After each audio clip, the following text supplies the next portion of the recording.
físico, mental, social. Quem que não se encontra doente aqui nessa sala hoje? Então, essa que foi a chave para a gente entender o conceito de saúde que nos levou ao tal sistema de saúde. Estatolatria. Estatolatria é um outro conceito muito importante que a gente precisa entender hoje. Quando a gente está na infância, a gente acredita muito em super-homem, em histórias em quadrinhos, a gente até às vezes acha que são coisas que podem acontecer na vida real, uma mutação, alguma coisa nesse sentido. Mas não existe Messias, não existe uma coisa que vai salvar. Enquanto a gente estiver nessa terra, a gente sempre vai ter nossos problemas e dificuldades, porque nós somos seres falhos. Estatolatria, o que é? É o conceito de que um bando de burocratas que pertencem ao Estado, eles têm a capacidade e o poder único de resolver os nossos problemas sociais. E basta a gente saber que desde criança a gente aprende: duas cabeças pensam melhor que uma e o todo pensa melhor que alguns.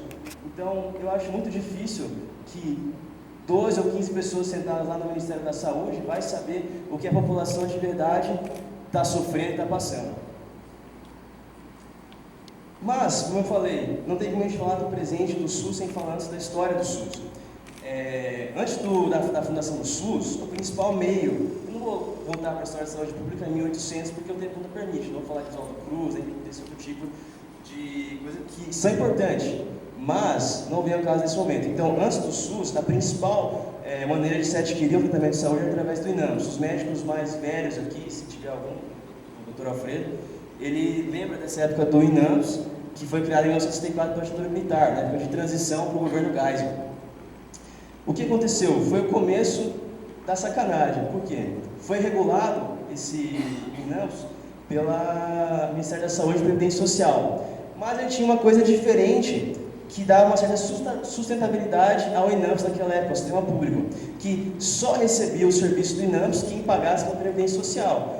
Então, nada mais justo, só deve receber alguma coisa quem paga pelo serviço, a menos que seja um sorteio, alguma coisa nesse sentido. Aí tudo bem, mas saúde não é sorteio, saúde você tem que pagar. Outra coisa que era característica do INAMPS era que muitos dos serviços não eram feitos pelo próprio INAMPS. As estruturas do INAMPS não eram feitas por funcionários do INAMPS, eram feitas por funcionários terceirizados pela iniciativa privada, que então o paciente era ressarcido, ou então o próprio prestador de serviço. Esse fato de que era terceirizado, ou seja, a iniciativa privada estava muito presente nessa atuação da saúde, levou o pessoal que era intelectual nessa época, principalmente o pessoal do movimento da reforma sanitária dos anos 70, que inclusive era apoiado pelo MDB, que hoje é o PMDB, o Renan Calheiros, o Cunha, esse pessoal. E o que aconteceu? Esse pessoal se baseava numa abordagem marxista da saúde na teoria social da medicina. Eles diziam assim: o INAMPS não pode existir, o INAMPS é imoral porque ele se baseia numa lógica de cuidar da doença e não da saúde. Aí eu lembro vocês daquele conceito que a gente discutiu logo no começo. O que é saúde? Então, a ideia deles era que o Estado tinha que cuidar tanto do seu físico, quanto do seu mental, quanto do social. Então isso foi cada vez aumentando o tamanho do Estado e o seu escopo de atuação na vida das pessoas. O professor Adolfo Sachs, ele deve saber mais do que eu, ele está presente aqui. Ele já embarcou, mas ele tem uma palestra muito boa que fala sobre esse milagre econômico que a gente viveu na época da ditadura. Com o final dos anos 70, lembrando que o INAMPS foi criado em 74, teve uma crise, o começo da crise da década perdida dos anos 80, mas o começo da crise no Ministério da Previdência Social. Isso, lembrando que era ele que financiava o INAMPS, isso afetou diretamente o INAMPS e o sistema de saúde daquela época. E não sei, sinceramente, se essa frase realmente foi dita por Einstein, tem gente que fala que já veio antes, que é somente atribuída a ele, mas a definição de insanidade, de acordo com Einstein, uma frase atribuída a ele, é fazer a mesma coisa repetidas vezes e esperar resultados diferentes. Então, deu errado colocar o Estado para administrar a saúde. A ideia dos caras, colocar mais Estado nessa ideia. Então, o que aconteceu? No primeiro simpósio da Política Nacional de Saúde, o general João Batista Figueiredo, lembrando que a ditadura está passando por uma fase turbulenta, de revoltas sociais, de pessoas querendo mudanças, querendo a volta da democracia, ele resolveu dar uma maciada nas ideias dele. O que ele falou? Não, a gente vai dar a oportunidade para esse pessoal fazer uma apresentação do que eles querem numa comissão de saúde na Câmara dos Deputados. Então, os intelectuais, principalmente representados pelo SEBS, que é o Centro Brasileiro de Estudos de Saúde, ele apresentou um documento que ficou muito famoso naquela época, que se chamava A Questão Democrática na Área da Saúde. O problema desse documento, apesar de ter democracia no nome, é que o que eles pregavam é justamente um Estado totalitário que abrangesse coletivamente a saúde do Brasil, nos moldes do governo cubano, que eles implantaram naquela época, e nos moldes da Declaração de Alma-Ata, que foi uma conferência que teve em 79 na União Soviética, no Cazaquistão, naquela época era do Cazaquistão. Eu trouxe algumas coisas interessantes desse documento. Aqui falando, foi apresentado no Simpósio da Política Nacional de Saúde, em 89, e coisas que eles colocaram que eu achei interessante trazer para vocês, para a gente entender o pensamento fundador do SUS e a história para a gente entender como que ele está hoje. Então, eles colocavam saúde como um direito universal, inalienável, e que devia ser promoção ativa da preservação da sua saúde. E eles falavam, como a gente tem hoje na Constituição de 88, a função social da propriedade tinha a função social da saúde. Então, eles falavam de um caráter social do direito da saúde e da responsabilidade que cabe à coletividade, à sociedade e ao Estado. Agora, o interessante, o que foi esquisito foi que eles queriam fazer isso aqui, ó, transformar os atos médicos lucrativos em um bem social gratuito à disposição de toda a população, criar um sistema de saúde, atribuir ao Estado a responsabilidade total pela administração do sistema e planificar o sistema único de saúde. Além de fazer isso aqui que eu acho engraçado, porque eu não sei qual que era o pensamento dos caras, mas eles queriam fazer um financiamento do SUS, que é para ser uma coisa integral para toda a população, tanto para quem é estrangeiro, que não pagou imposto, para quem pagou imposto. E o que eles fizeram? Eles queriam fazer medidas de financiamento que não tivessem novos impostos. Como é que vai fazer isso? O trecho deles aqui. Estabeleça um mecanismo eficaz de financiamento do sistema que não sejam baseados em novos gravames fiscais da maioria da população, nem em novos impostos específicos para a saúde. É uma mágica, só se o gestor for lá e imprimir dinheiro. E a gente sabe o que acontece quando imprime dinheiro. A declaração de Alma-Ata, eu cometi um erro, foi em 71, eu falei que foi em 79, mas foi em 78. Alma-Ata é uma cidade do Cazaquistão, na antiga República Socialista Soviética, e ele fala assim, que novamente ele relembra aquele conceito de saúde definido pela Organização Mundial. Ele fala assim, saúde é um estado de bem-estar completo, físico, mental e social. Beleza, tudo bem. O interessante é, eles querem fazer isso um direito humano fundamental e que seja o maior e importante método social mundial. Que isso possa melhorar outros setores sociais e econômicos além da saúde. Agora, novamente com a questão de desigualdade de renda, eles queriam trazer novamente um conceito para a desigualdade em relação à saúde. Então, o que eles falaram? A chocante desigualdade do estado de saúde dos povos, particularmente entre os países desenvolvidos e desenvolvimento, assim como dentro do nosso país, a política social é economicamente inaceitável e constitui o objeto da preocupação comum de todos os países. Mais tarde, no documento, ele fala sobre algumas outras políticas que deviam ser de caráter mundial, pela própria OMS, para tentar estimular esse conceito de saúde mais estatal. Agora, com a volta da democracia, vamos dizer assim, Sarney, que foi o primeiro presidente da nova república, o que ele fez? Ele abriu a 8ª Conferência Nacional de Saúde, a 8ª CNS, como foi chamado naquela época, com a presença de muitos outros representantes de Estado, muitos intelectuais, principalmente do SEBS. Aqui a gente vê uma foto do presidente Sarney e o presidente da Conferência Nacional de Saúde. O que resultou disso tudo? Foi a criação do SUS, que é o Sistema Único e Descentralizado de Saúde. Mas o que isso significa? Basicamente, eles mantinham o INAMPS, mas faziam parcerias com governos estaduais para que isso fosse mais descentralizado, que isso atingisse mais o desejo da população, que o pessoal tivesse mais direito a voto. E outra coisa foi que eles fizeram o cerne da seção da saúde da Constituição de 88, que definia a saúde como direito de todos e dever do Estado. Mas o SUS realmente foi implementado na Lei 8.080, chamada de Lei Orgânica da Saúde. Foi ele que realmente fundou o SUS. 3 meses depois, a Lei 8.142 ele definiu o controle social através das conferências de saúde. Agora tem uma pergunta. controle social, eu pergunto, será que o controle social que está feito através dessas conferências da saúde realmente vai ser feito com base nas opiniões do pessoal que trabalha o dia inteiro na roça, que realmente vive a realidade do SUS, o pessoal que trabalha com salário mínimo, ou será que serão aqueles da Central dos Trabalhadores, MST, uma juventude que muitas vezes é alisada para acabar entrando nesse movimento de esquerda? Que controle social é esse? Então, para a gente resumir, para a gente entender a história, o SUS ele foi fundado numa crença de que o livre mercado não era a melhor opção para solucionar os problemas que a gente via na saúde no Brasil. E uma crença em que mais Estado, em que esse Estado fosse mais presente, mais eficaz, menos burocrático, um Estado eficiente, que é um paradoxo. Mas enfim, vou mostrar algumas fotos aqui de Cuiabá, para quem veio de fora, entender um pouquinho da realidade que a gente vive aqui. Essa foto aqui eu mesmo tirei quando eu fui fazer uma visita esse mês passado no pronto-socorro. A gente vê, não sei se vai dar para ver pela imagem, mas tem poeira rolando solta. Quem tiver fazendo visite, por favor, não visite o hospital municipal. A gente vê que não tem leitos, a gente vê que o pessoal está nos corredores, a fila é imensa, gente sendo atendida, a precariedade da infraestrutura que a gente tem aqui em Cuiabá. Outra coisa, quem aqui é do Rio de Janeiro, o Berenel deve saber dessa história, o Jefferson também, o Ítalo.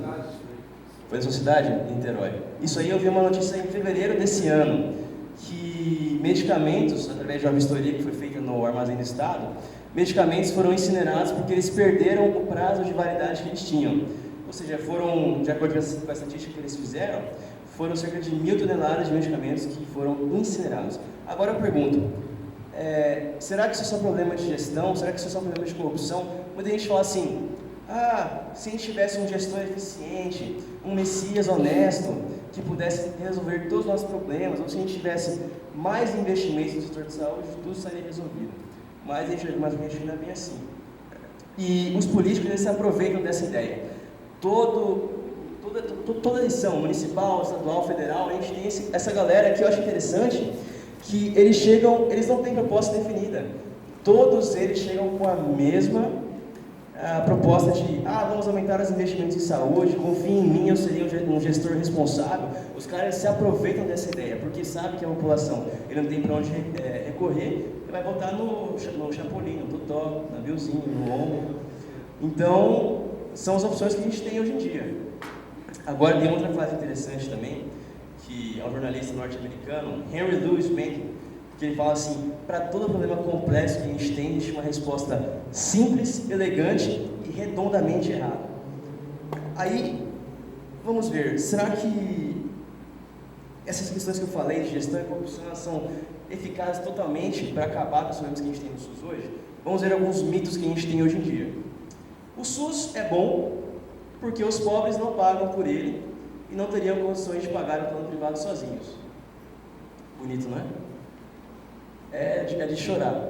Porque, gente, vocês não têm piedade, vocês que defendem um serviço privado de saúde, defendem o fim do SUS, vocês não pensam nos mais pobres? Quanta gente fascista aqui. Se não fosse o governo, a saúde estaria pior. Podem comentar. E o SUS é público, gratuito e de qualidade. Isso aqui é o que a gente mais vê repetido nos mantras aqui das federais, dos institutos federais. Público, gratuito, laico de É, qualidade. laico de qualidade, porque feriado na Páscoa todo mundo quer. Mas enfim, mito número 1. Os pobres não pagam pelo SUS. Eu peguei essa estatística do IBPT, que ele mostra assim, que é o Instituto Brasileiro de Planejamento e Tributação. Ele mostra assim, a população que recebe até 3 salários mínimos é a que mais gera arrecadação de tributos no Brasil. Aí ele fala assim, contribui com 53% da arrecadação tributária total. Agora, por que isso faz sentido? Porque um dos principais impostos que gera arrecadação é o IR, o Imposto de Renda, e o ICMS. E o ICMS é o seguinte, é inversamente proporcional à quantidade que você ganha. Se você ganha um salário mínimo, quanto menos você ganha, quanto mais perto de um salário mínimo você ganha, mais você vai gastar em consumo. E quanto mais você ganha em consumo, mais você paga ICMS. Porque imagina, uma pessoa que ganha R$880, praticamente metade dessa renda vai para a alimentação. Pensando utopicamente que uma pessoa viva, uma família viva com uma cesta básica por um mês inteiro. Não é verdade. Outra coisa, em números absolutos, a população brasileira, 69% dessa população ganha até 3 salários mínimos. Ou seja, a maioria das pessoas que estão no nosso país, eles pagam pelo SUS e não sabem, e a maioria não usufrui. Tanto porque a infraestrutura é péssima, ou porque eles pagam 2 vezes no serviço privado. Agora, o mito número 2. Se não fosse o governo, John Lennon aqui fazendo aquela ideia do Imagine, imagina se esse cidadão pobre, ele tivesse a oportunidade de ter esse dinheiro que ele gasta na saúde, que ele paga para a educação, para o ICMS, para o governo, se ele tivesse esse dinheiro de volta para colocar no bolso, para investir, sei lá, numa bolsa de valores, se ele for mais louco do jeito que a bolsa de valores está hoje, mas numa poupança, no tesouro direto, ou então até aquele pessoal que for mais arrojado, mais despojado, pode entrar para o microempreendedorismo, para tentar crescer de vida. Seria um governo que apoiaria a liberdade individual e que apoiaria a liberdade de escolha dos cidadãos, mas não é isso que a gente vê hoje. Outra coisa interessante, a ANS, a Agência Nacional de Saúde Suplementar, ela é responsável pela maior parte das burocracias e regulamentações que a gente tem no setor da saúde hoje. A principal delas é a política de rol mínimo. O que é isso? Você não pode especializar os planos de saúde. Eles falam assim, se você tem plano de saúde, você tem que cobrir todas as especialidades ou o mínimo do rol que eles pregam. Então vamos supor, a minha mãe teve câncer de pele, a minha tia teve câncer de pele, as minhas irmãs teve câncer de pele. O que eu penso? Eu tenho mais chance de ter câncer de pele. Agora, ninguém tem histórico de nenhuma outra doença. O que eu falo? Não, eu quero meu dinheiro de volta, eu vou economizar um pouquinho para, ao longo do tempo, quando eu precisar, eu uso, e vou pagar apenas um plano especializado para câncer de pele. Não pode, vou pagar um pouquinho por mês, sei lá, R$30 por mês, porque vai ser só específico para isso, você não vai pagar nenhum tipo de operação, aí você pensa que você não pode. O que isso gera?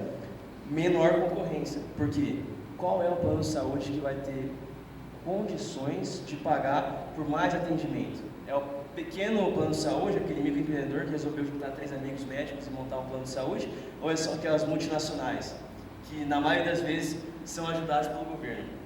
Com a menor concorrência, o que vai ter? Preços mais altos, porque sem concorrência não há incentivo a baixar os preços e a melhorar a qualidade, consequentemente, menor acessibilidade da população mais pobre. Outra coisa, a Agência Nacional de Vigilância Sanitária, a famosa Anvisa. A Anvisa é que ela é responsável pela entrada de novos medicamentos no país, inclusive a aprovação dos medicamentos que estão em teste no Brasil. Por exemplo, agora, recentemente, a gente teve o caso da fosfetanilina, que foi sancionado pelo presidente, né? Recentemente. Presença do deputado. E muitas vezes essa é a única opção. Então, o paciente que já está em estado terminal, já está morrendo, está sofrendo, se ele tomar alguma coisa ou não, o destino já está traçado. Pelo menos tem a esperança de que ele possa ter a cura. Então, o resultado desse impedimento de novos remédios é a morte do paciente ou o cara vai para o mercado negro. Tem um filme que ganhou 3 Oscars, se eu não me engano, recentemente. Foi o Dallas Buyers Club, Clube de Compras de Dallas. Alguém aqui assistiu esse filme? Você assistiu? Cara, a história desse filme é fantástica, porque conta a história de um eletricista, boiadeiro, que ele adquiriu o vírus HIV e começou a ter a manifestação da síndrome da imunodeficiência adquirida, AIDS. O que aconteceu? Ele foi começando a ter um tratamento que era recomendado pelo governo e ele se recusou a fazer aquele teste caso controle, ou seja, um usa um medicamento e o outro usa placebo, ele se recusou a fazer isso. Aí ele não tinha possibilidade de cura. O que ele fez? Ele vazou pela fronteira, foi num país vizinho lá, se não me engano era o México, né? Que tinha essa nova medicação que estava prometendo a cura para AIDS. Ele foi lá, comprou um monte, ainda voltou para os Estados Unidos e começou a revender para a galera que estava com AIDS também por um preço justo, que dava para a pessoa pagar e dando oportunidade de salvação para aquela pessoa. Ou seja, o cara que na real só queria se salvar, queria o seu interesse individual, acabou ajudando muitas outras pessoas através do empreendedorismo, vamos dizer assim, ainda que isso tenha sido proibido. Agora, o interessante é que mesmo esse cara não batendo em ninguém, não exercendo violência contra ninguém, ele estava apenas vendendo um produto que era ilegal, mas mesmo assim por trazer a salvação de muita gente. A FDA, que é US Food and Drug Administration, que é como se fosse a Anvisa do Brasil, eles iam lá direto, quebravam todos os estoques dele, confiscavam tudo, aí eles tinham que fazer tudo isso de novo. O quê? O objetivo de tentar, pelo menos, aumentar a sua expectativa de vida. Outra coisa interessante, impostos sobre remédios no Brasil chegam a um valor absurdo de 34%, segundo as estatísticas do IPPT. Aí eu fui procurar dados online dele lá, eles mostraram assim, revistas adultas, Sexy, Playboy, VIP, tem 19% de imposto. E remédios veterinários tem 18%. Ou seja, o pet da madame, ele paga menos imposto do que você que não escolheu estar doente e precisa de um remédio para tentar se curar. Será que isso é coerente? Será que o governo realmente está se preocupando com o cidadão desse jeito? O terceiro mito é praticamente absurdo, que o SUS é gratuito. Primeiro que você paga por impostos. Se você não pagou, alguém já pagou por você. E pode ter certeza, o que você vai receber como contribuinte é muito mais caro, porque além de ter que pagar imposto, você paga os burocratas para fazer essa administração, e é extremamente ineficiente, de péssima qualidade. Muitas vezes você nem pediu por esse serviço.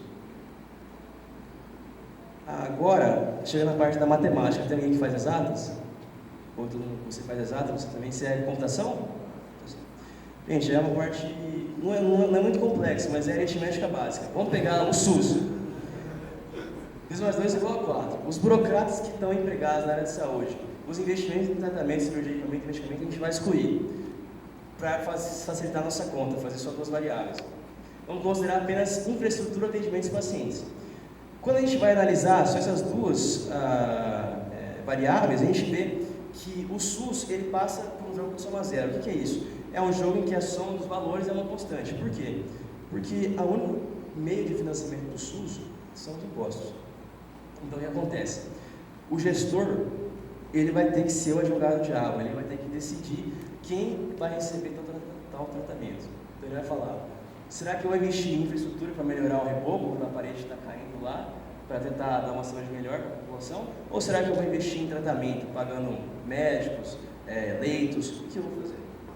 Então, para muitos gestores, não vou dizer para todos, mas para muitos, a maioria dos doentes são irresponsáveis que não fizeram a lição de casa, porque tem programa de prevenção à beça, tem disponibilização de camisinha, tem anticoncepcional gratuito, mas tem tudo isso aí, propagandas na televisão, e o pessoal ainda se contamina com dengue. O pessoal ainda pega a doença sexualmente transmissível, sabendo que tem de proteção. Então ele pensa, esse cara é um irresponsável. Na instituição privada não é assim. O cara, o doente, ele é visto com bons olhos. Por quê? Porque o médico, a única fonte de renda que ele tem é o paciente. Ou seja, ele vai tentar fidelizar, buscar tratar o paciente bem, ele vai tentar curar o paciente, ao invés de ficar tratando o cara como um irresponsável, ignorante. Falando na iniciativa privada ainda, o número de funcionários, a infraestrutura, só vai crescer e melhorar de qualidade se o paciente não for bem atendido. Por quê? Com a concorrência que a gente tem hoje de médicos, com o número de faculdades crescente, com médicos vindo de fora, etc. e tal, a concorrência está muito grande. Ou seja, se o médico ele não tem uma boa qualidade técnica, ou seja, ele não tem relacionamento com o seu paciente, pode ter certeza que em 3 anos esse cara está liquidado. O paciente, ele com certeza ele vai procurar o concorrente. E o principal beneficiado com tudo isso sempre é o paciente cliente. Agora é a parte de números mais grandes.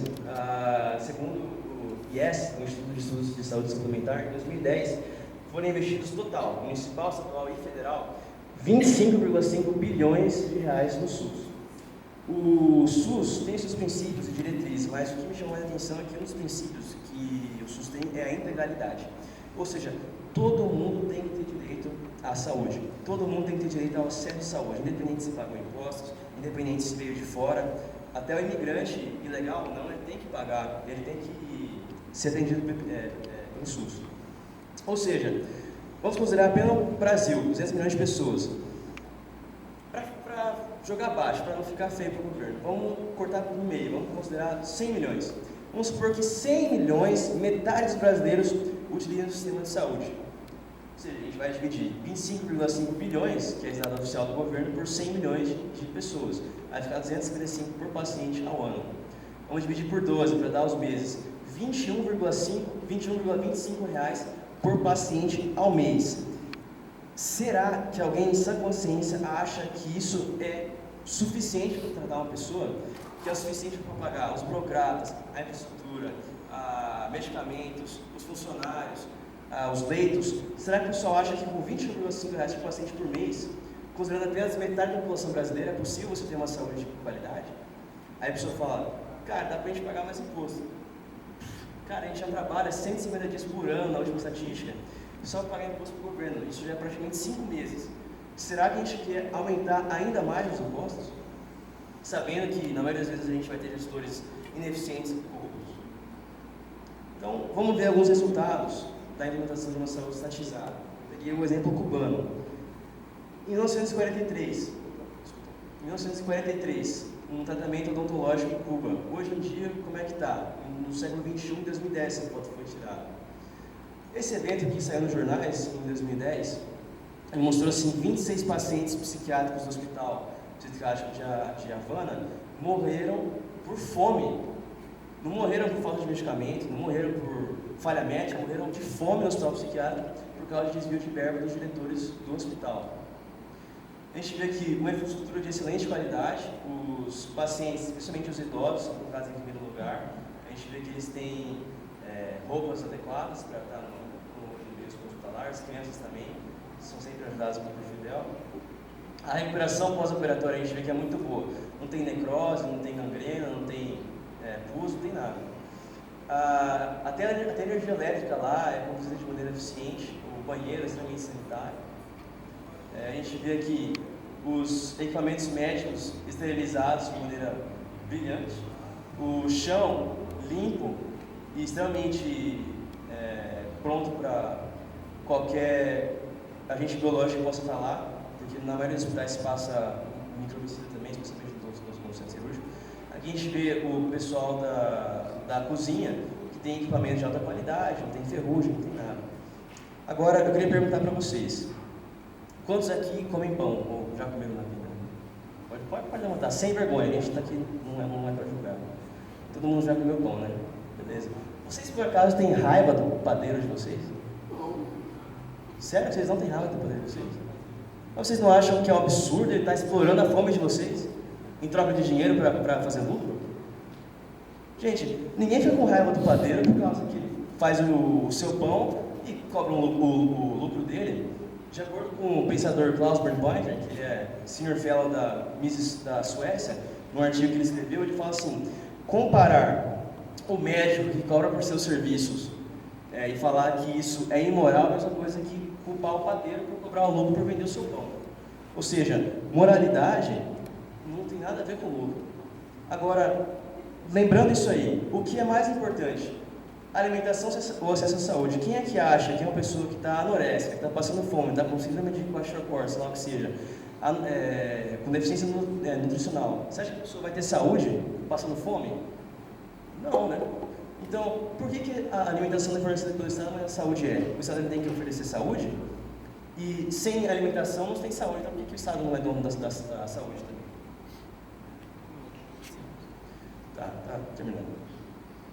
Então, a gente chega à conclusão que o livre mercado, através do seu sistema de troca voluntária, de autoajuste, de menor regulamentação, de menos impostos, isso vai acabar democratizando os acessos pela baixa dos preços, a maior concorrência, maior qualidade, mais liberdade, e com tudo isso, os principais beneficiados serão aqueles que mais precisam, as pessoas mais pobres e mais necessitadas. A gente precisa de uma mudança de mentalidade para que tudo isso possa acontecer. A gente precisa de gente como o Fernando, o Ítalo, o Adolfo Sá, que está lá, que foi tirado do Congresso há pouco, foi ano passado que foi acontecer isso. O Lucas Berinello, o Jefferson, o Danilo, que está ali atrás, que chegou agora. A gente precisa de pessoas que mostrem para a população, inclusive vai ser o tema da palestra do Fernando, que mostrem para a população como que um sistema de livre mercado, com mais liberdade, com mais opção de escolha, é melhor para todo mundo, inclusive para quem mais precisa. Só que para acabar, a gente precisa ter mais movimentos assim, de pessoas dispostas a mudar, movimentos como os danças pela liberdade, que queiram cada vez mais, através do meio acadêmico, demonstrar as glórias que a gente pode obter pela liberdade, e como por exemplo aqui teve na Conferência Nacional do PL ano passado, se não me engano. Enfim, a gente precisa de uma mudança de mentalidade, de gente que queira realmente mostrar para a pessoa que a gente não precisa procurar por coisa pública, gratuita e de qualidade, porque isso é uma utopia. A gente precisa procurar de coisas privadas, baratas e o melhor possível. É isso, gente. Muito obrigado.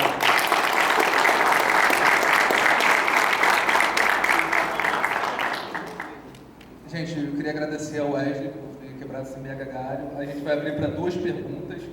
Vocês podem perguntar sobre qualquer tema, achei a palestra dele muito interessante. Perguntas? Bom, então eu vou fazer uma pergunta.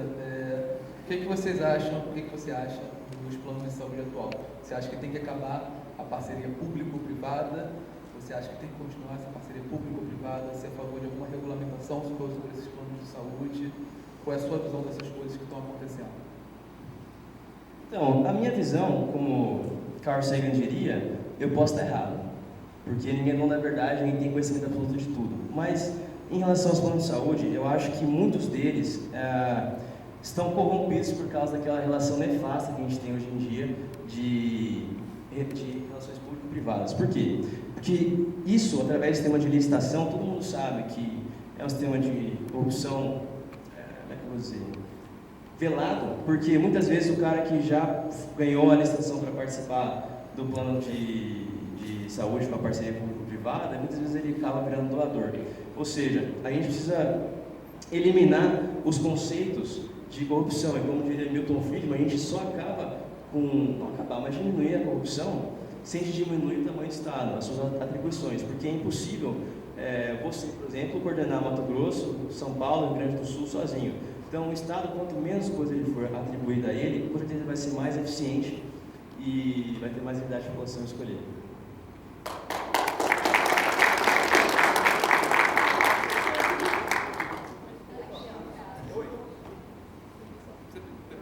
Pode perguntar, Kevin. Sobre, a gente vê assim, hoje está surgindo muitas clínicas populares, por exemplo, de odontologia, que acaba, tendo algum caso hoje, e acaba baixando o custo para a população e muitas vezes eles preferem ir nessa clínica do que no próprio pronto-socorro, né? Então, eu acho que também aconteceu algumas coisas assim na Índia, né? Que tem muita regulação, então o pessoal prefere usar um serviço que custe barato, né? Mas o governo também não ajuda, porque para ele manter barato ele vai ter que sonegar imposto, ele vai ter que dar algum jeito ali para manter o custo baixo, e vai ficar meio à margem. Então, qual que é a sua até com relação, pegando até um paralelo ali com o Pat Adams, né? Ele oferece serviço para quem não pode pagar, mas ao mesmo tempo o governo vai lá e ferra com ele porque ele não tem um diploma e ele não pode ajudar em nada, né? E isso tem ocorrido também no Brasil, que a profissão de médico hoje é uma profissão de alto risco, porque ele pode tomar muito processo porque ninguém pode errar. E se ele errar, ele está ferrado, né? Então, todo mundo conhece muito hoje, né? Quer conhecer mais às vezes que o médico, né? Muito orgulho, né? Enfim, sobre essa questão que você levantou, vou começar do final para trás. Então, sobre essa questão dos processos, hoje em dia, inclusive nos Estados Unidos, os médicos que operam, principalmente, o pessoal que faz a parte clínica, ele evita muito porque não faz muito procedimento cirúrgico. Mas eles já pagam um seguro processo, inclusive isso já existe. O cara, ele paga uma quantidade mensal lá que é absurda, tipo $50 mil por ano, né? Ele divide em parcelas, ele paga para a agência de advocacia para caso ele receba o processo, ele possa se defender sem pagar alguma coisa a mais. Em relação às clínicas particulares que você falou, tem um cara que eu admiro muito no Brasil hoje, que é o Thomas Zrugin, não sei se alguém já viu, ele é o presidente, é o CEO da Doutor Consulta. O Doutor Consulta lá em São Paulo está fazendo um trabalho muito interessante. O que eles fazem? Eles concentram em polos específicos da cidade, principalmente em bairros da periferia, aqueles bairros que o pessoal do SUS não tem muito acesso, que é horrível, que você acaba ficando meses para receber uma cirurgia, às vezes o paciente até já morreu. O que o cara faz? Ele concentra tudo lá, tem exames laboratoriais, exames de imagem, tem médicos disponíveis, tudo por um preço mais barato. Por quê? Porque faz muita gente. Então, eles já estão com um lucro hoje, com tudo isso, fazendo barato. Estão um lucro de mais ou menos 6 milhões por mês em São Paulo. E isso vai ajudando tanto o empresário quanto a pessoa precisa. Tem um depoimento que o cara foi lá, fez acho que 17 exames radiológicos e laboratoriais do Doutor Consulta. Ele pagou, se não me engano, R$370 por tudo, pelo ponto. E o acesso ao médico é muito mais rápido porque já é na hora. E a intenção deles é justamente fazer o processo ser mais rápido, mais barato, que o paciente já possa ser encaminhado para o setor de referência, tanto público quanto privado, para mais tarde. Então, essa ideia eu acho extremamente boa, acho que precisa de mais investimentos da área privada aqui no Mato Grosso, que sem procurar plano de saúde, sem procurar governo, mas isso é possível e é possível mudar, basta o pessoal entender esse nicho de mercado que está cada vez mais crescente. Gente, muito obrigado. Wesley, muito obrigado. Agora a gente vai começar a palestra do Holiday, que é coordenador do Movimento Brasil Livre. Eu acho que todo mundo conhece o Holiday. E seja bem-vindo, Holiday. Uma salva de palmas, por favor.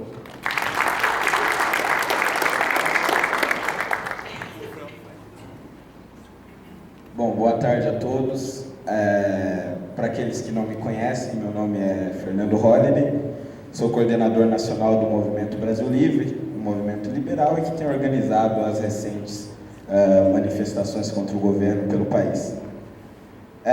Bom, ao contrário do Wesley, eu não vou ter slides bonitos e bem produzidos para apresentar, mas ao longo dessa palestra, ao longo dos próximos 40 minutos, eu pretendo expor aqui a minha visão de mundo, não somente pessoal, mas também ideológica, de como o liberalismo econômico, principalmente, precisa ser apresentado às periferias e como que esses moradores, esses trabalhadores e esses estudantes acabam enxergando o liberalismo de uma forma geral. E aqui eu gostaria de separar o liberalismo para os estudantes da periferia e o liberalismo para os trabalhadores.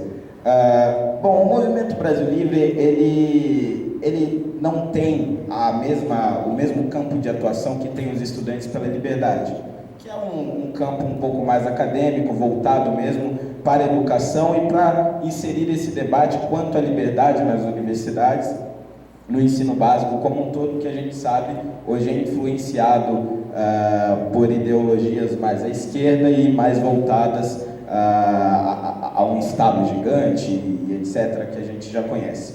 O Movimento Brasil Livre ele tem uma atuação um pouco mais de rua mesmo, de mobilização, e uma atuação um pouco mais política. Eu, não sei se todos aqui sabem, eu venho de região periférica. Minha mãe foi auxiliar geral do Hospital da USP em São Paulo e meu pai foi garçom. E até pouquíssimo tempo atrás, até mais ou menos o fim de 2013, eu nunca entendi ou nunca tinha ouvido falar de forma consistente sobre o que era o liberalismo e sobre o que isso significaria para o Brasil, ou o que isso significaria para mim enquanto estudante, ou o que isso significaria para minha mãe enquanto trabalhadora ou enquanto aposentada. E não conheci o liberalismo por dois motivos principais. Primeiro, porque os meus professores não queriam que eu conhecesse o que era o liberalismo. E segundo, porque os meus professores não sabiam o que era o liberalismo. Para os meus professores de geografia e de história, principalmente, para esses professores, principalmente da rede pública, quando se fala em liberalismo, está se falando em capital e está se falando em grandes empresários explorando trabalhadores e aquela história que a gente já conhece e que esse governo fez questão de dizer nos últimos 13 anos. Mas aí aconteceu que, por meio da internet e por querer pesquisar e por querer entender por que aqueles professores diziam aquilo com tanta convicção, por que eles realmente acreditavam que algum político ou algum grande estadista chegaria ao poder e resolveria os problemas de toda a população. O que levava eles a crer nisso? Havia algum exemplo histórico? Havia alguma coisa que semelhante a isso que tivesse sido colocado em prática e que tivesse funcionado? Bom, eu pesquisei e o resultado vocês já devem saber. Não funcionou. Não funcionou em nenhum lugar do mundo, não funcionou em nenhum momento da história. E aí, então, eu fui obrigado a procurar outras respostas. O que de fato funcionava? O que de fato funcionava era quando indivíduos, com a sua liberdade individual, escolhiam fazer negócios aqui, acolá, e por sistema de trocas, a sociedade se desenvolvia e não havia nenhuma entidade superior que controlava aquele sistema de trocas e que controlava aqueles seres. Foi aí que eu comecei a entender o conceito de liberalismo, estudando em escola pública e sem nunca ter sido incentivado por professores, isso tudo por meio da internet. E aí eu comecei a tentar explicar isso para os meus colegas de classe. Olha, aquilo que o professor de história disse ontem, sabe? Aquela história lá de Partido Comunista, que o PSDB é de direita e que todos nós somos oprimidos por uma sociedade capitalista malvada e patriarcal. Aí ele, sim, eu sei, a aula foi legal, o professor é divertido, contou várias piadas e tal. Pois é, tudo aquilo que ele falou é uma merda. Aí eles ficavam me olhando com uma cara meio, né, tipo, o que você está falando, quem você pensa que você é, e etc. E ficavam revoltados. E aí eu tentava explicar, eles não ouviam. Cala a boca, o professor é legal, ele conta histórias interessantes, você não sabe de nada, e etc, e etc. E por mais que eu debatesse nas aulas com esses professores de história, com esses professores de geografia, aqueles alunos continuavam a achar que eu estava falando um monte de merda e caluniando os professores. Até que no final do ensino médio, já indo para o cursinho, eu continuei debatendo com esses professores e não adiantava. Esses alunos não escutavam e eles não queriam saber se o que eu estava dizendo fazia sentido ou não. E eles também não queriam procurar saber se na história se comprovava o que eu estava dizendo, ou se havia escritores e economistas que concordassem comigo e que tivessem escrito livros sobre isso. Não. E se eu recomendasse o livro, então eles iam mandar eu enfiar naquele lugar. Até que, finalmente, eu tive um professor, que nem era liberal, na verdade, era um professor conservador, mas que trouxe essas questões de diminuição de impostos, de privatizações e etc., mas de um modo diferente. Ele trouxe para o cotidiano daquele estudante. E ele fez os estudantes, muitos deles, acabarem enxergando que, na verdade, muitas das coisas que o Estado diz oferecer de forma gratuita e de qualidade, ele não só não oferecia de forma gratuita e de qualidade, como obrigava aqueles estudantes a pagarem 2 vezes pelo serviço, como o próprio cursinho pré-vestibular. O cursinho, apesar dele ser popular e de ter preços baixos, cursinho em fio na época, um pouco conhecido em São Paulo, ele era preços populares e etc., mas não fazia o menor sentido aqueles alunos estarem no cursinho, porque o que o Estado prometeu para aquelas pessoas, para aqueles alunos, é de que eles sairiam da escola, teriam feito todo o seu ensino básico, o ensino médio, o ensino fundamental, etc., e sairiam dali preparados para a vida. E na vida estaria a universidade. Ou seja, eles deveriam sair da escola pública preparados para passar no vestibular. Não deu certo. Eles deveriam sair da escola falando inglês fluente, porque afinal de contas eles aprendem desde o ensino médio. Bom, eles ficaram todo o ensino fundamental e todo o ensino médio aprendendo o verbo to be, e no final do ensino médio não sabiam o verbo to be.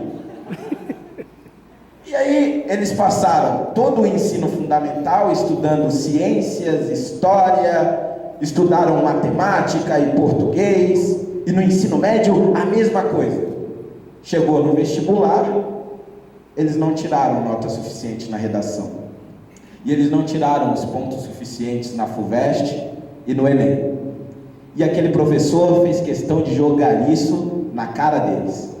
Fez questão de colocá-los no chão, para que eles conseguissem enxergar que a vida inteira eles foram enganados. Então todos se sentiram uma droga. Eu sou inútil, passei tanto tempo estudando e agora, quando finalmente chega a hora de entrar na universidade, eu não sei porcaria nenhuma. E aí foi onde o professor esclareceu que, por mais que haviam ali alunos esforçados, e de fato haviam, porque pense, são alunos da periferia, com pais que trabalharam horas e mais horas durante todos os dias, muitas vezes de domingo a domingo, estudaram a vida inteira em escola pública, se mataram para passar no vestibular, não passaram e mesmo assim não desistiram, foram lá e pagaram o cursinho, mesmo ganhando uma miséria, mesmo com seus pais, muitas vezes tendo que tirar da geladeira para poder pagar aquele cursinho. Então eram alunos dedicados. Não era justo dizer que eles não passaram na universidade porque eram inúteis. Não era justo dizer que eles não passaram na universidade porque não estudavam. Porque eles estudaram, eles se esforçaram, obrigado. Só que alguma coisa tinha dado errado. E esse professor conseguiu mostrar para aqueles alunos que o que tinha dado errado, na verdade, era toda a estrutura estatal que prometeu mundos e fundos e nada entregou. Daquela aula em diante, os alunos passaram a me escutar nas outras aulas. E aí toda vez que o professor de história, eu fiz o cursinho em 2014, então era período eleitoral, e todos eles faziam questão de dizer que se a candidata do governo perdesse, ganhasse Marina, ganhasse Aécio, ou ganhasse quem quer que seja, os programas sociais acabariam e os pobres iriam sofrer mais ainda. E aí quando eu dizia o contrário, ao invés do que acontecia nas outras aulas, aqueles alunos começaram a me escutar.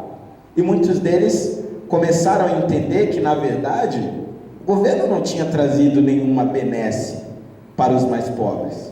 Tudo o que o governo tinha trazido, na verdade, era uma grande enganação. O Bolsa Família, minha família se utilizou muito tempo do Bolsa Família. Parte da minha família ainda precisa do Bolsa Família. E o Bolsa Família, quando chegou essa crise devido à intervenção absurda do governo na economia, quando os juros foram até a PQP, quando a inflação extrapolou todos os limites, não houve Bolsa Família que segurasse a fome da parte da minha família que precisava dele. Não houve Bolsa Família que conseguisse trazer comida o suficiente para matar a fome de todos os 7 filhos da minha tia. Não houve Bolsa Família que segurasse a crise de atravessar a porta da casa daquelas pessoas.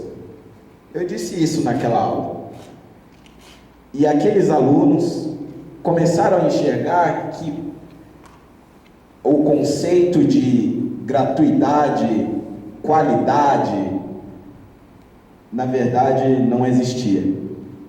Eles estavam, desculpem a palavra, se fudendo dia após dia. E 2 vezes. Porque além de ter de pagar com imposto que não recebiam do modo como era prometido, eles tinham de pagar pelo setor privado que de fato funcionava.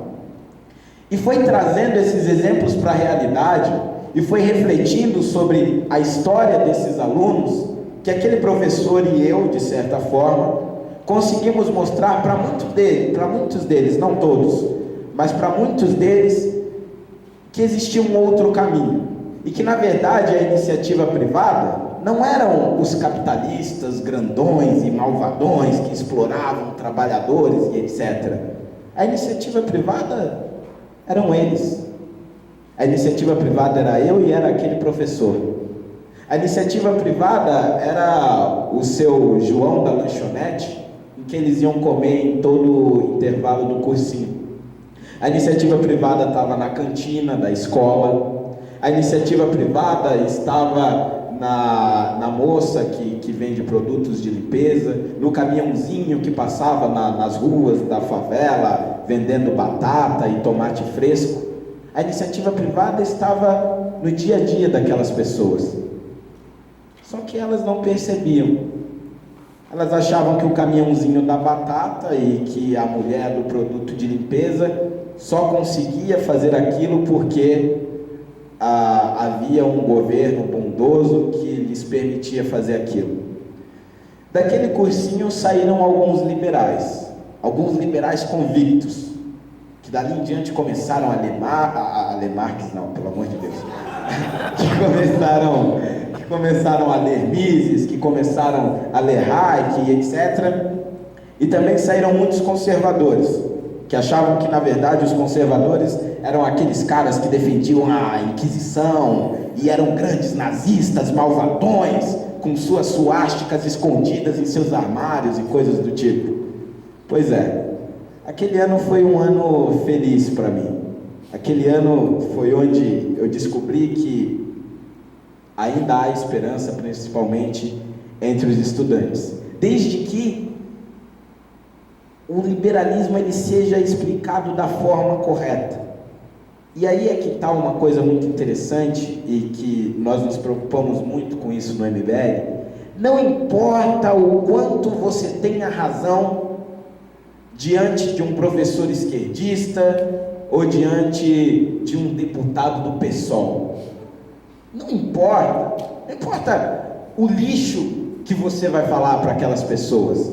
Se o seu público for o público que acredita que aquele deputado é descolado e que aquele deputado ele representa as causas dos negros, dos gays, dos miçangueiros e sei lá mais o que, se eles acreditam naquilo, não importa o que você vá dizer, eles vão continuar acreditando naquilo. Importa a forma. Como é que você vai explicar para aquelas pessoas que o comunismo não funciona? Ou que, nem precisa ir tão longe no comunismo, que o Estado presente na economia e presente nas vidas das pessoas não faz o menor sentido. Por mais que você tenha toda uma lógica, eles não vão te ouvir. Mas a partir do momento em que você explicar para aquelas pessoas de que se não fosse pela liberdade, elas sequer teriam o direito de estar debatendo aquilo, que se não fosse pela liberdade, todos esses livros de lixo que ficam criando essas teorias malucas de fascismo moderno e etc., criticando todos aqueles que não seguem essa linha de discurso, se não fosse pela liberdade, aqueles livros sequer estariam sendo vendidos, e que é justamente pelo capitalismo e pela liberdade que muitos dos teóricos que eles defendem conseguiram a voz que têm, e que aqueles caras também lucram com aquelas ideias. Enquanto você não expõe isso para eles de uma forma que não pareça ser um coxinha falando, eles não vão te ouvir.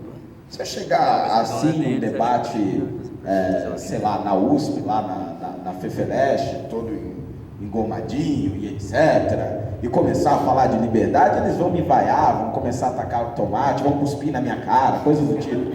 Então, importa muito a forma.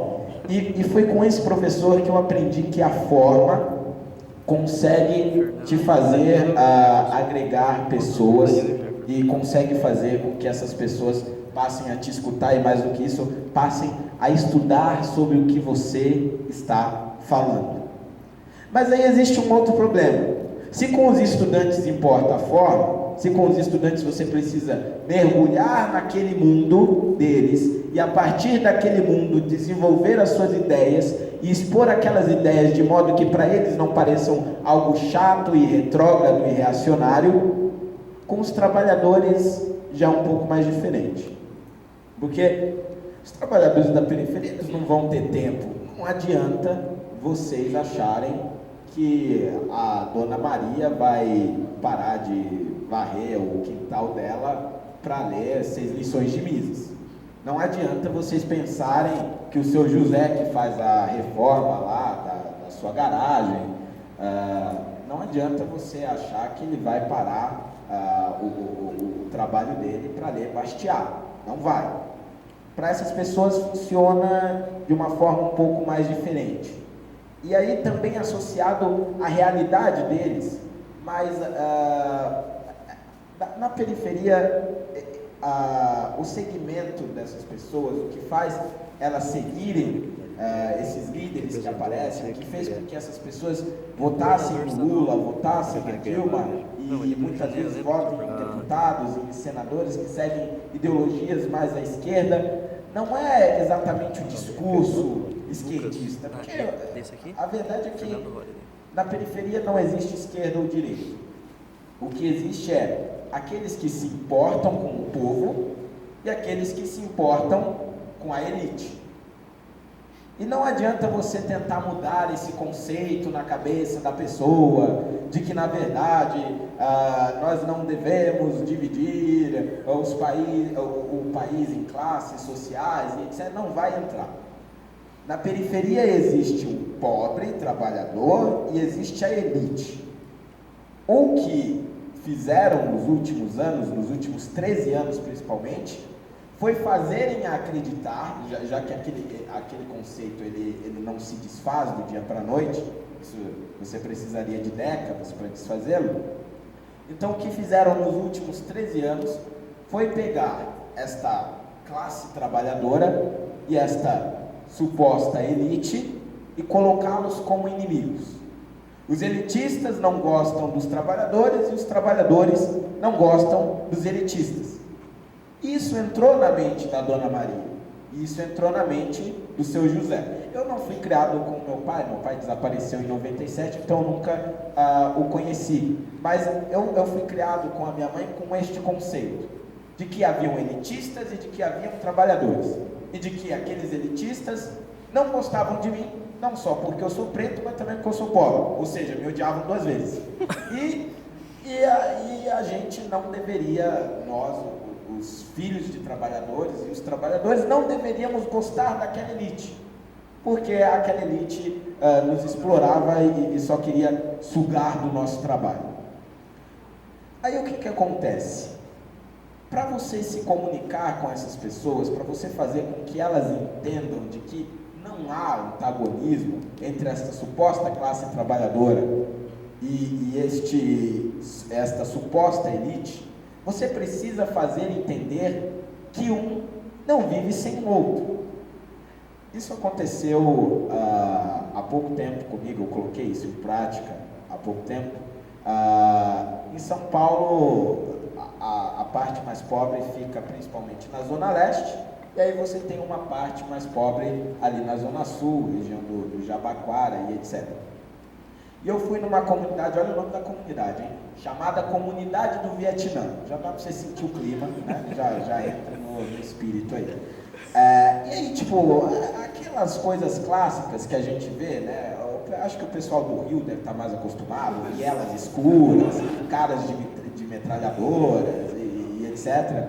E aí a gente foi com uma equipe de filmagem para poder filmar lá, e obviamente a maior parte das vielas era proibido se entrar com câmera, porque sabe Deus o que acontecia ali, né? E nós não entramos na maior parte delas. Mas nós falamos com aquelas pessoas que moravam ali.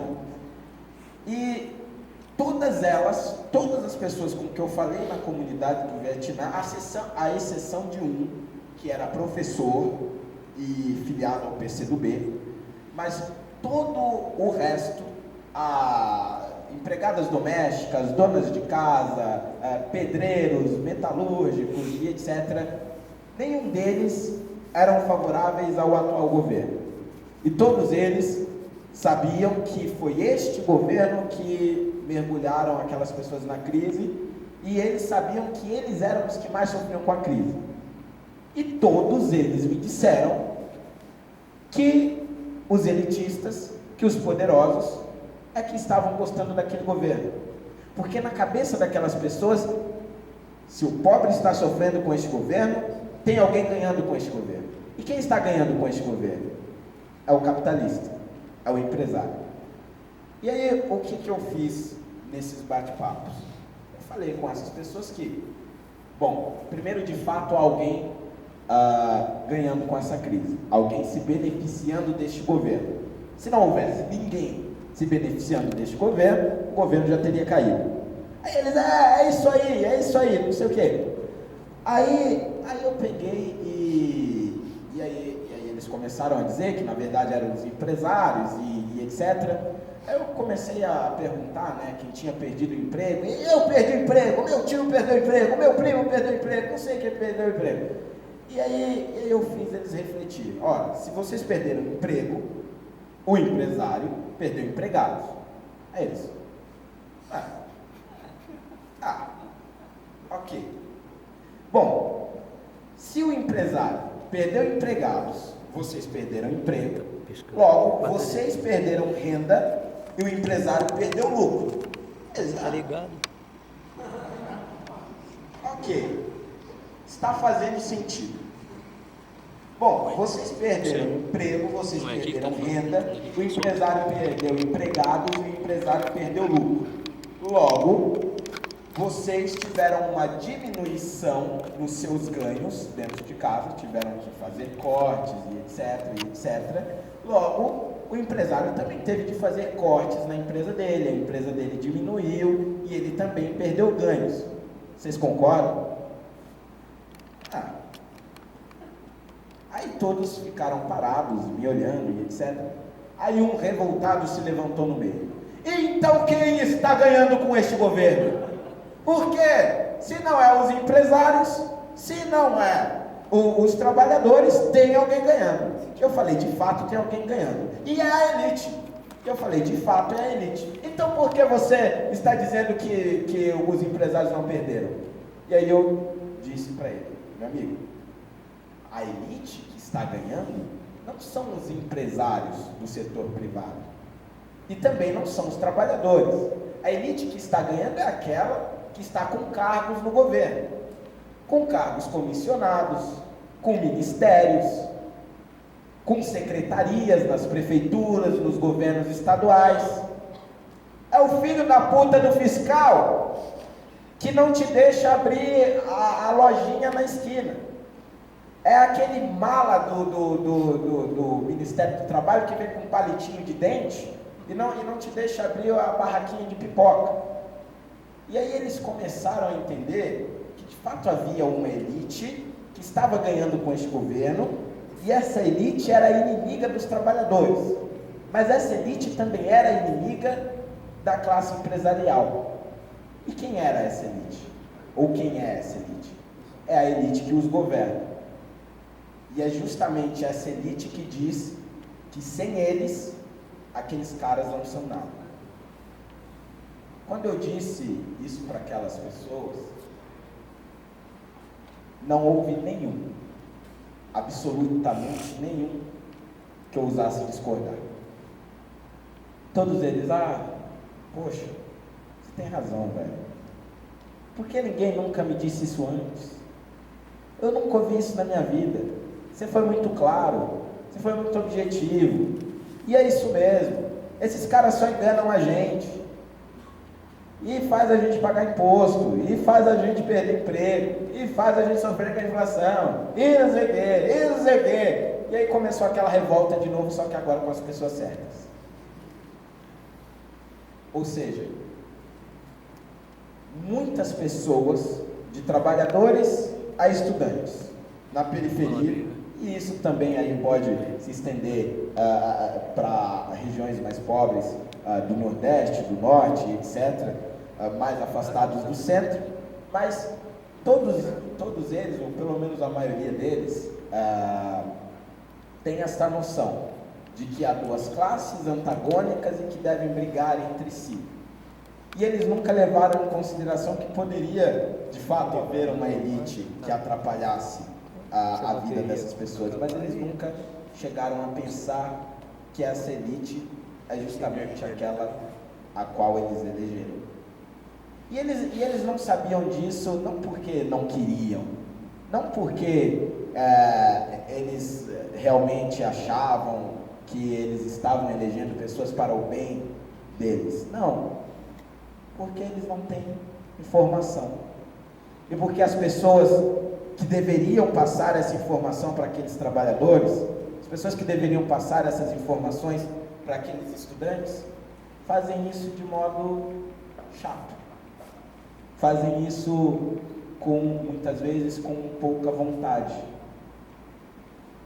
porque aquelas pessoas elas não querem, se eu for lá para a comunidade do Vietnã de terninho, camisa, bonitinho, eles vão me dar pontapés, ovos podres na cabeça. Então assim,